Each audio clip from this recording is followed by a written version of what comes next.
नमस्कार देवियों और सज्जनों, बिहार की टटका खबर। आप लोग लगातार उसको जितना अपना स्नेह और प्रेम दे रहे हैं, मैं और आनंद जी उसमें बैठते हैं। लेकिन आज मैं लाया हूँ एक नए अतिथि को। वैसे ये नए नहीं है, आप इनको बखूबी जानते हैं। डॉक्टर फैयाज अहमद फैजी जी हैं। नमस्ते भाई साहब। परिचय जी बाद में नमस्कार। हो, पहले प्रणामा पाती हो जाओ। बिल्कुल, जय जय बिल्कुल। सिया राम।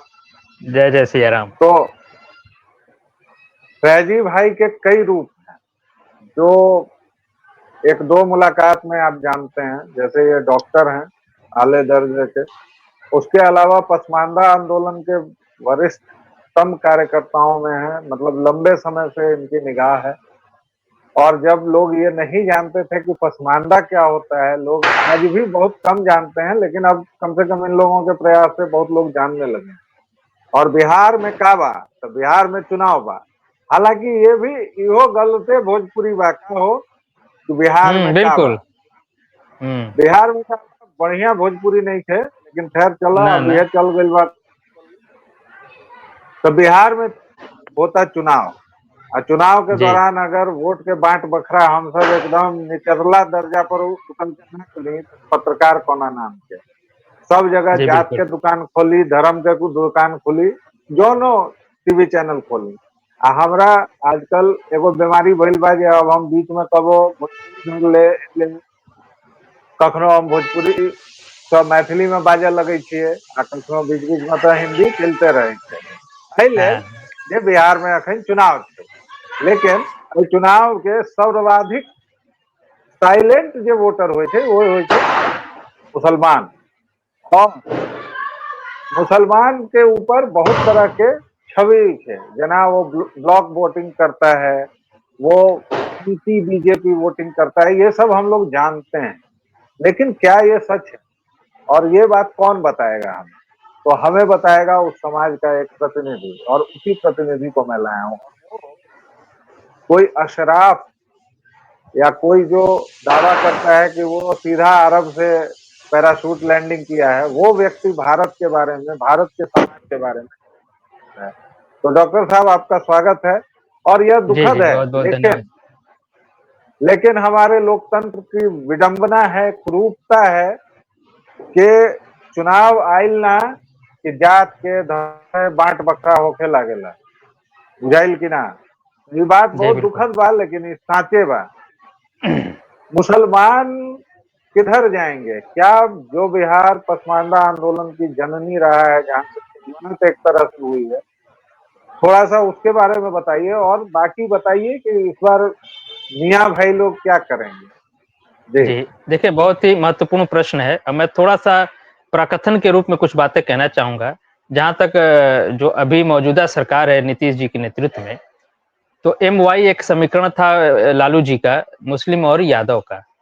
उसको उस एमवाई समीकरण को तोड़ा नीतीश कुमार जी ने पसमानदा और अति पिछड़ों को अपनी ओर करके। उन्होंने मुसलमानों के अंदर जो सामाजिक न्याय का प्रश्न था उसको एड्रेस किया, पसमानदा समाज से आने वाले लोगों को राज्यसभा भेजा, उनको अपनी पार्टी में भागीदारी दी और अति पिछड़ों के अंदर एक विश्वास पैदा किया कि हम उनको नेतृत्व प्रदान करेंगे। स्वयं नीतीश जी जिस समाज से आते हैं उसके समाज के वोटरों की संख्या बहुत कम है, लेकिन फिर भी वो जो ओबीसी का वो अपनी तरफ कर ले गया, जो अति पिछड़ा और पसमानदा वोटर, और उन्होंने लालू का समूल जो एक राजनीतिक प्रभाव था बिहार में उसको समाप्त किया। बीजेपी के साथ जो सवर्णों की पार्टी कही जाती थी उस समय, अब तो थोड़ा-सा परिवर्तन आ चुका है, उसको साथ रख के एक लंबे समय से बिहार में वो सत्ता में रहे। बीच में थोड़ा-सा आना-जाना भी हुआ, वो सब लोग जानते हैं। तो इस वजह से नीतीश कुमार वहाँ बहुत मजबूत रहे और वहाँ एनडीए मजबूत रही कुल मिला के नीतीश जी के नेतृत्व में।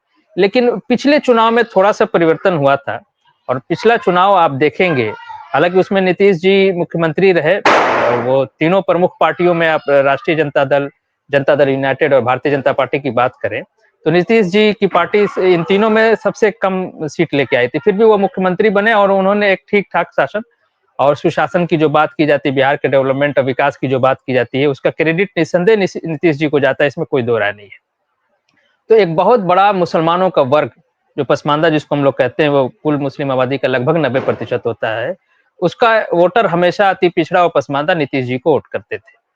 पिछले चुनाव में इसमें थोड़ा-सा परिवर्तन आया था, विशेष रूप से मैं पसमानदा समाज की बात करूँगा, कि वो थोड़ा-सा नीतीश जी से खिसका और जिसका नुकसान नीतीश जी को उठाना पड़ा सीट के रूप में। वो खिसक के आरजेडी की तरफ गया, चाहे वो बीजेपी विरोध में या उनको बीजेपी के डर दिखला के किया गया, वो आरजेडी की तरफ गया। लेकिन उस वक्त भी एक महत्वपूर्ण बात थी कि वो ओवैसी के कूदने के बाद वो ओवैसी की तरफ नहीं गया।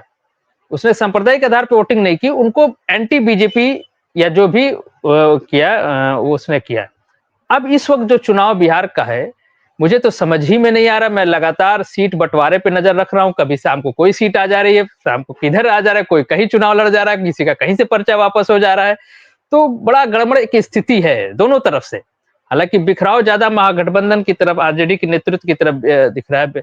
बीजेपी एनडीए ने तो सीटों की बंटवारा कर दिया और वो चुनाव भी लेकिन बिखराव इधर भी है। लेकिन जो बिखराव की स्थिति जो वो जो महागठबंधन है राजद के आज नेतृत्व में आज के बाद उसमें। मुझे लगता है फैजी भाई, आज के बाद जी जी थोड़ा कंफ्यूजन कम होगा, क्योंकि आज दूसरे दौर का भी नामांकन खत्म हो गया। तो अब जी जी कल से जो सूची आएगी तो उतने की ही आएगी जो लोग लड़ रहे हैं, तो जी फिर जी भी थोड़ी गनीमत रहेगी जी। हाँ, देखिए जो जहां एक फ्रेंडली फाइट की बात हो रही है कि कई बार कम्युनिस्ट पार्टी और कांग्रेस आमने सामने हैं, जो माँ एक ही गठबंधन के लोग हैं, या आरजेडी के भी टिकट में कुछ इस तरह की चीजें सुनने में आ रही हैं बिहार में, जो हमारे साथी में लगातार उनके संपर्क में हो, तो उसका मुझे कहीं ना कहीं महागठबंधन की लड़ाई कमजोर होती प्रतीत हो रही है। क्योंकि एक पब्लिक में उसका एक मैसेज जाता है कि जब ये चुनाव में एक नहीं हो पा रहे हैं, तो फिर सरकार में कैसे एक होंगे, उस सरकार का भविष्य क्या होगा, एक चिंता ये पब्लिक के अंदर जा सकती है, बिल्कुल आम सी बात है।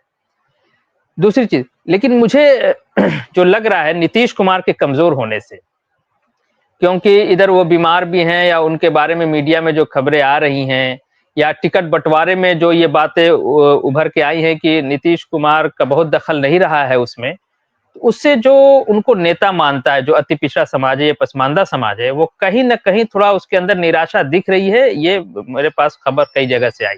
बहुत जो टिकट के दावेदार थे, या पिछली बार जो टिकट जनता दल यूनाइटेड से मिला हुआ था, जो बहुत कम वोटों से चुनाव हारे थे, उनको उम्मीद थी कि वो टिकट मिलेगी। तो इस वजह से थोड़ी-सी नाराजगी कह लीजिए, निराशा कह लीजिए, जो नीतीश कुमार को अपना नेता मानता था, यानी जो अति पिछड़ा और पसमानदा वोटर, उसके अंदर थोड़ी-सी निराशा है। अब ये निराशा किस रूप में वोटिंग पैटर्न में कितना असर ले आती है, वो बिहार के आने वाले चुनाव में और किसको कितनी सीट मिलेगी, उस पे ज़रूर प्रभावी होगी।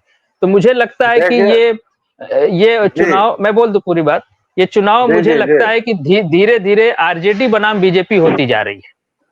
जी, जी। आप कुछ कहना चाह रहे थे? नहीं देखिए, मैं तो बीच बीच में इसी तरह इंटरजेक्ट करूंगा, क्योंकि मेरी बिल्कुल, तो बिल्कुल। भाई मेरा तो पेशा ही वही है। असल में मैं जी, जी। कहना चाहता था, जब आप मीडिया की बात कर रहे थे ना, तो मीडिया की बातों को देखिए, अगर आप तार्किक और ठीक ठाक बहस करना चाहते हैं या वाद विवाद, तो जी, मैं जी। अपने 22 वर्षों 23 वर्षों के मीडिया के अनुभव के आधार पर कहता हूँ कि तब मीडिया को दूर ही रखिए, क्योंकि मीडिया में 90% पता नहीं आए बाएं साएं होता है। और उसके बदले तो मतलब, अब मीडिया की अगर आप मानेंगे तो नीतीश कुमार नाराज भी हुए थे, राजगीर भी जाने की धमकी दिए, फिर तुरंत सब सेट भी हो गया। मीडिया की मानेंगे तो अमित शाह ने कुछ लोगों का अपहरण भी करवा लिया। फिर बाद में पता चला कि जिन लोगों का अपहरण हुआ वो लोग, जिनको टिकट मिला उनको आशीर्वाद दे रहे हैं। तो मीडिया की और राजनीति की बातें बहुत होती हैं। मेरा सवाल सीधा सा ये है कि मुसलमान वोटों के लिए इतनी मारामारी का है, मतलब ये बुझात नहीं है। नहीं देखिए, क्योंकि देखिए, मैं मैं इधर जो है मैं, एक हाँ आप अपना बोले। सवाल पूरा जी, कर दूं कि जी, ओवैसी लड़ रहे हैं 100 सीटों पर, बीएसपी आ गई है मैदान में, आम आदमी पार्टी कह रही है कि हम लड़ेंगे। मतलब ये सब कुल मिलाकर इसीलिए हो रहा है ना, क्योंकि भाई हिंदुओं के तो ये सब बंटवारा का कि भाई ठाकुर बावन है, यहाँ 100 जाति बना दी उनकी और उनको खत्म कर दिया। अब एक सवाल दूसरा ये भी है मेरा कि पहला, इतनी चोट क्यों मुसलमान वोट के लिए, और दूसरे पसमानदा आंदोलन की जो आप बात करते हैं, तो क्या आप मुसलमानों को बीमारियां देने की वकालत नहीं कर रहे हैं जिनसे आज हिंदू समाज ग्रस्त है? हिंदू समाज में जातिगत चीजें जिस तरह चल रही हैं, मैं उस पर कोई टिप्पणी नहीं करूंगा, क्योंकि वो अलग वीडियो का विषय होगा। क्या आप चाहते हैं कि इस्लाम में जो ढका छुपा है वो आ जाए? आप तो कहते हैं भाई, इस्लाम के बारे में तो कहा जाता है कि एक ही सफ में खड़े हो गए महमूद और अयाज, ना कोई बंदा रहा और ना कोई बंदा नवाज। जी डॉक्टर फैजी साहब। नहीं देखिए, जो जातिगत या नस्लगत जो विभेद है मुस्लिम समाज के अंदर, जो देसी विदेशी का विभेद है, वो बिहार में बहुत ही प्रोमिनेंट है, बहुत उभरा हुआ है, लोग उसको समझते हैं, जानते हैं, बूझते हैं। और नीतीश कुमार ने अपने राजनीतिक उसमें उस बात को एड्रेस भी किया, अपने पार्टी से भी, अपनी सरकार में भी। तो वो एक नीतीश कुमार के पीछे वो पसमानदा समाज लामबंद होता रहा है पिछले 15 वर्षों से, ये मैं कह रहा हूँ। अभी भी मेरे बहुत से पसमानदा कार्यकर्ताओं से वहां बात हो रही है, वो लगातार नीतीश जी के फेवर में समाज को जागरूक कर रहे हैं। वो कह रहे हैं कि नहीं, नीतीश जी कमजोर नहीं हुए, हमको जो भी हमारी स्थिति अच्छी हुई नीतीश बाबू की वजह से। तो मझे हुए पसमानदा कार्यकर्ता, जो पुराने पसमानदा कार्यकर्ता है, उसमें बड़े बड़े नाम हैं, वो कर रहे हैं। लेकिन मैं जो देख रहा हूं, मेरे पास जो रिपोर्ट आ रही है कि एक जो शंका है नीतीश कुमार जी के नेतृत्व को लेके, कि वो मुख्यमंत्री बनेंगे कि नहीं, वो बीमार है, कमजोर है।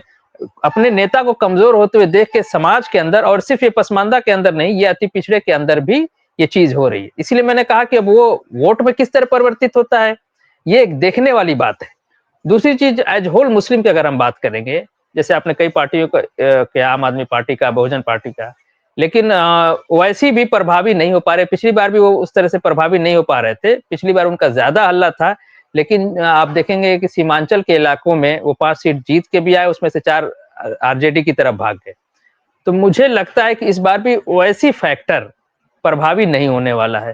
तो ले दे के मुसलमानों का जो एक जो संघनन जो दिखाई दे रहा है, जो वो मुझे लगता है कि वो नीतीश जी और आरजेडी के उसमें जाएगा। पसमानदा मैक्सिमम नीतीश जी के साथ रहना चाहेंगे, और जो अशराफ वर्ग है वो पूरी तरह से लालू की तरफ से बैटिंग कर रहा है। देखिए, वो शहाबुद्दीन के लड़के को टिकट भी दिला ले गए, और भी कई जगह से अपने एक पुराने नेता थे, वो अपने बच्चे को टिकट दिला गए। तो अशराफ तो अपने राजनीतिक रूप से देखता है कहाँ किस तरह से। लेकिन पसमानदा वोटर इस बार बिखरेंगे, पिछली बार भी बिखरे थे। और मुझे लगता है कि थोड़ी सी स्थिति नीतीश जी के लिए या जदयू के लिए मुश्किल होने जा रही है, जो मैं समझ पाया अब तक। एक बड़ा प्रोमिनेंट नाम आपने अब जानबूझ के छोड़ा है या आपसे चूक हुई है, मुझे नहीं पता। जी जी। लेकिन आपने जो शुरू में बात कही थी ना कि बिहार में समझ में ही नहीं आ रहा है, सुबह में किसी का नाम निकल जा रहा है, शाम में किसी का नाम निकल जा रहा है, ये जो बात आपने कही थी, उसमें मैं ये जोड़ना चाहता हूं कि भाई ये बात तो बिगड़ी ही इसलिए क्योंकि कांग्रेस को लग रहा है कि मुसलमान उसके साथ आ रहे हैं, इसीलिए उसने 13 अक्टूबर का वेट किया। 13 अक्टूबर को जब तेजस्वी पर आरोप तय हो गए तो उसको भी बर्बाद कर दिया। उसके बाद अभी तक स्थिति यह है कि 143 सीटों पर तो राजद ने फिर कर दिए अपने कैंडिडेट, जी जी। 60 पर कर दिया कांग्रेस को। कांग्रेस ने। वो 203 सीटें तो सब यही हो गई, फिर 40 सीट में वामदल आ जाएंगे, वीआईपी का 15 हो गया, तो 218 का बांटवारा तो हो गया। तो बची कितनी सीटें? 25 सीटें। क्या वामदल को 25 और उसके बाद जो एक रो और होंगे कहीं इधर उधर के लोग, झारखंड झारखंड मुक्ति मोर्चा भी अलग हो चुका है। जेएमएम अलग हो गया। तो जी। कांग्रेस को ये जो लग रहा है उसको आप कैसे देख रहे हैं? जानबूझकर नाम छुपाया या स्ट्रेटेजिक मूव नहीं था नहीं, देखिए, आपका? मैं बताऊं, कांग्रेस को जो है वहां से थोड़ा सा बड़ा दिल दिखाना चाहिए था, अगर वो विपक्ष की राजनीति करना चाहते हैं या आरजेडी के नेतृत्व में वो चुनाव लड़ना चाहते हैं। कांग्रेस का उस तरह से जनाधार वहां है भी नहीं। रह गई मुसलमानों की बात, तो मुसलमान जो है कांग्रेस के पीछे तभी जाएंगे जब वो आरजेडी के गठबंधन में है। लेकिन बहुत जगह ये फ्रेंडली फाइट के नाम पे भी एक दूसरे के आमने सामने है। मेरा जो अपना अब तक का मुझे समझ में आ रहा है कि वो जो है आरजेडी और नीतीश जी का जो अपना है, उसी में पसमानदा वोटर्स बिखरेंगे। अब वो कितना किधर जाता है, ये थोड़ा सा और जब बात 2-4 दिन के बाद जब चुनाव प्रचार तेज पकड़ेगा, तो उसको हम लोग और अच्छे से समझ सकते हैं। वैसी फैक्टर भी देखिए, सांप्रदायिक आधार पे मुसलमान वोट करने नहीं जा रहा है बिहार का, क्योंकि बिहार में देखिए सामाजिक न्याय की बात रही, जाति प्रधान चुनाव होते हैं बिहार में। और ये न सिर्फ दूसरा हिंदू सवाल समाज जो में, मैंने किया था, बल्कि हाँ, मैं कह दूं मुस्लिम समाज का भी जो वोटर है वो जातिगत आधार पे बिहार में वोट देता है, ये आप समझ लीजिए। तो वैसी फैक्टर वहां वही चलना नहीं है। जी वही मेरा दूसरा सवाल आ जाता है कि क्या आप जी। जी सचमुच मुसलमानों के अंदर हिंदुओं वाली बीमारी डालना चाहते हैं, वो वायरस डालना चाहते नहीं, हम नहीं कि वो डालना वायरस चाहते। देखियो, पहले से ही बिहार की जमीन है और वहाँ बहुत वो सेंसिटाइज बीमारी है लोग। पहले से मौजूद है। वो जी जी। बीमारी आप कह रहे हैं कि पहले से मौजूद है, मतलब हम लोगों को जो बताया गया है कि भाई ऐसा कुछ नहीं होता है, ये बात तो नहीं है। वहां भी जातिगत आधार पर अगर वोटिंग हो रही है तो फिर भेदभाव भी होगा और तमाम चीजें होंगी। तो अब बिल्कुल दूसरा बिल्कुल। और दूसरे सिरे देखिए, का अंतिम बिहार, मैं खबर। एक बात कह दूं, बिहार वो जगह जी है जहां मुजफ्फरपुर या कहाँ सड़क में दीवार बना दी गई। इधर अशराफ जी, लोग है के घर मुजफ्फरपुर है में, और इधर वो। मुजफ्फरपुर में, जी जी। तो मुजफ्फरपुर में। आप, अच्छा, हम तो नहीं गए थे ईटा बालू लेके वहां, आप तो नहीं गए थे। हम तो बस बता रहे हैं, हम बांट थोड़ी जी रहे हैं, वो तो पहले ही से रोड उन लोगों ने बांट रखा है। तो जहां इस तरह का डिवीजन होगा तो निश्चय ही वो जीवन के हर चीज में दिखाई देगा। चाहे वो राजनीतिक या वोटिंग पैटर्न में देख लीजिए, समाज में, शादी ब्याह में देख लीजिए, जो भी एक वो है, हर जगह वो चीज स्पष्ट रूप से दिखाई देता है। बिहार में, चूंकि आप बिहार के रहने वाले हैं, आप चलने फिरने से लेकर उठने बैठने में वो चीज दिखाई देती है। और आप समझिए बहुत जगह जहां एमआईएम ने अशराफ को टिकट दे दिया, वहां आरजेड ने भी अशराफ को टिकट दिया, वहां के पसमानदा वोटर नाराज हैं। तो ये सब देखिए, बहुत सी ऐसी सीट होती है जहाँ 2000 2500 में 300 400 500 का मैटर करता है, जहाँ बहुत टफ फाइट है, वहां इस तरह के वोटर्स बहुत महत्वपूर्ण रोल प्ले कर सकते हैं। जी दर्शकों की जानकारी के लिए बता दूं, मैंने अभी तक ध्यान ही नहीं दिया कि हम दोनों पसमानदा अशराफ ऐसे दो लोग हैं, जैसे तमाम दर्शक इस बात को जानते ही होंगे। दर्शकों, जैसे हिंदुओं में अगड़ा और पिछड़ा होता है, वैसे ही मुसलमानों में भी वर्गीकरण है, जाति प्रथा है। अगर आपको ये लगता है कि नहीं है तो फिर आप गलत जानकारी है आपकी। वहाँ कब्रिस्तान भी अलग हैं, वहाँ कई बार मस्जिदों में भी विभेद मस्जिदें हो जाता मस्जिदें भी है, अलग हैं। जी मस्जिदें जी। अलग हैं। तो ये तमाम चीजें जो हैं जिस तरह की, उससे ये समझ में आता है कि वहां भी पूरी तरह से विभेद की व्यवस्था है। उसी में अशराफ एक, कहते हैं जो अगड़ा है, मैं यहाँ आपको और रोक जो एक बात कह पिछड़ा दूं, वर्ग होता है। बिहार में जी एक मस्जिद को जला दिया था अशराफ लोगों ने, पसमानदा की मस्जिद को। ये भी घटना 6 जी दिसंबर को हुई थी। जी ये मुझे वो अलीगंज कोई जगह ऐसा चंपारण में या कहाँ वो जगह थी, मुझे अब एग्जैक्ट नहीं आ रहा। स्टोरी ऑफ टू मॉस्क करके आप नेट पे डालेंगे तो मिल जाएगी। तो वहां पे एक मस्जिद थी जिसमें सब लोग नमाज पढ़ते थे। तो जो अशराफ वर्ग के लोग हैं वो पसमानदा को पीछे लाइन में खड़ा करते थे। लेकिन अब चूंकि डेमोक्रेसी आने के बाद पसमानदा भी पढ़ लिख गया था, तो वो आगे सफ में, सफ मतलब जो मस्जिद की लाइन होती है नमाज पढ़ने की, उसमें आगे जाने लगा। तो लोग केवनी से कतार। उसको धकेल के पीछे करते थे। तो वहां के पसमानदाओं ने मीटिंग करके एक अलग कहा कि अब हम इस मस्जिद में नमाज नहीं पढ़ेंगे, हम लोग अपना अलग मस्जिद बनाएंगे। तो चूंकि गरीब लोग थे, कमजोर लोग थे, घास फूस की एक मस्जिद उन लोगों ने बनाई। तो अशराफ वर्ग ने उसको जला दिया। इतनी बड़ी, वो भी 6 दिसंबर की घटना है, मुझे 2007 की शायद बात है वो। तो वो बिहार की वो जगह है, तो जहां इतना विभेद है कि वो उस मस्जिद के लिए किसी ने हल्ला नहीं किया, क्योंकि पसमानदा की मस्जिद जली थी। पसमानदा की जान की जब कीमत नहीं अब है तो उसकी मस्जिद की भी कीमत नहीं है। अब आप बात करें, मैं थोड़ा सा ये दर्शकों को बताना चाहता था ये घटना। जी, जी। टेल ऑफ आप टू लोगों मॉस्क को डालेंगे इंटरनेट पे तो वो मिल जाएगी। जी आप लोगों को दर्शकों, श्रोताओं, बुनियादी बातों पर, मैं हमेशा कहता हूं कि हमारी चर्चा जो होती है वो बुनियादी बातों पर, उस विषय के विशेषज्ञ से जिसने उस समाज को बिल्कुल गहरे से देखा है, जो खुद उस वर्ग का प्रतिनिधि है, जिसने वो दर्द झेला है, वो अगर अपनी कहानी बताएगा, अपनी बात बताएगा तो वो बेहतर है। इसीलिए हम फैजी भाई को लाते हैं, उनसे बातचीत करते हैं। आपके अगर इनसे कोई खास सवालात हों जो आगे आप इनसे जानना चाहें, अभी तो हमने इंट्रोडक्टरी बातचीत की है इनसे, आगे और भी बातचीत होगी, खासतौर से जो मुस्लिम राजनीति है बिहार में चुनाव तक। इनसे हमने वादा जबरदस्ती का ले लिया है कि सप्ताह में 2-3 बार हम उनको पकड़ लाएंगे बिल्कुल बिल्कुल। और मैं, तब तक बातचीत होगी। तो फैजी भाई, आपका कोई कंक्लूडिंग रिमार्क, उसके बाद हम इस चर्चा को यहीं बंद करेंगे।